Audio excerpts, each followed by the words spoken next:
Kenapa orang-orang Islam lebih banyak yang mengadakan korupsi dibanding mereka yang beragama lain? Saya ambil satu kisah dari Bapak Proklamator kita, Bung Karno. Suatu waktu dia bertemu dengan seorang tokoh spiritual dari Tasik, Jawa Barat, mengatakan, "Pak Kiai, kok mata saya mampu melihat orang-orang yang akan menghembuskan napas terakhir. Yang keluar dari tubuhnya itu berupa monyet, ular, sapi, dan beberapa binatang lain."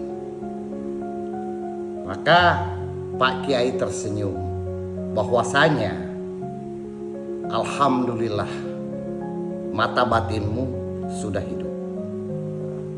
Jadi kemampuan spiritual dari Bapak Bung Karno hidup pada saat itu dan bisa dikatakan matanya sudah mampu melihat kepada kebenaran. Nah, sekarang kita kembali kepada tema. Kenapa orang Islam banyak melakukan korupsi? Dikarenakan adanya beberapa pandangan dari para ustadz dan kiai yang dia katakan dosa-dosamu mampu terhapuskan apabila kau melakukan haji dan umroh.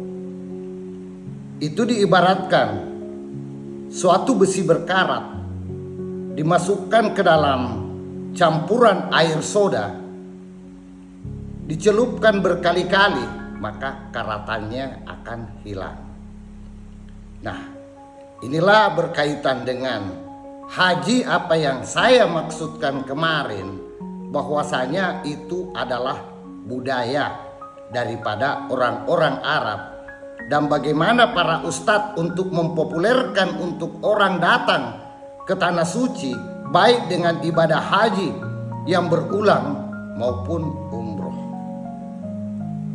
Nah, kita kembali dengan pandangan orang-orang Cina yang berpenduduk sangat besar di seluruh dunia.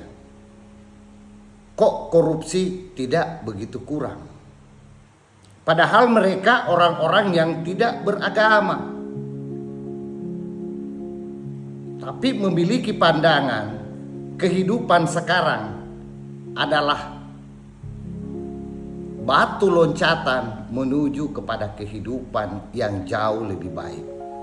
Jadi anggapan mereka, dan saya anggap itu benar, bahwasanya apa yang dilihat oleh Pak Karno dan apa yang saya yakini, masalah kehidupan selanjutnya itu kita serahkan kepada Allah. Karena kita sudah katakan innalillahi wa inna ilaihi rajiun. Artinya urusannya Allah. Dan bagaimana pendapat dari Bung Karno tadi dan pendapat dari orang-orang yang tidak beragama, orang-orang Cina, itu diperkuat di dalam Al-Quran, di dalam surah Al-Baqarah ayat 65. Sesungguhnya kamu benar-benar telah mengetahui orang-orang yang melakukan pelanggaran di antara kamu pada hari Sabat. Lalu kami katakan kepada mereka, jadilah kamu kera yang hina. Dan diulangi lagi pada surat Al-Baqarah ayat 166. Kemudian ketika mereka bersikeras terhadap segala apa yang dilarang, kami katakan kepada mereka, jadilah kamu kera yang hina. Jadi sekali lagi saya katakan, pandangan tentang bagaimana kehidupan selanjutnya, janganlah terlalu banyak berdongeng tentang surga dan neraka, tentang pahala dan dosa. Dikarenakan itu tafsir-tafsir yang sudah didongengkan oleh orang-orang Arab untuk menguntungkan kepada mereka. Akhirnya hal-hal yang dilarang di dalam kehidupan mereka bisa lakukan. dikarenakan adanya cara untuk mengampuni apa yang dia punya supaya mereka masuk ke dalam sorga. Nah, ini saya katakan suatu pandangan secara spiritual yang sangat salah, yang diadakan pembodohan oleh orang-orang Arab kepada kita orang-orang Indonesia.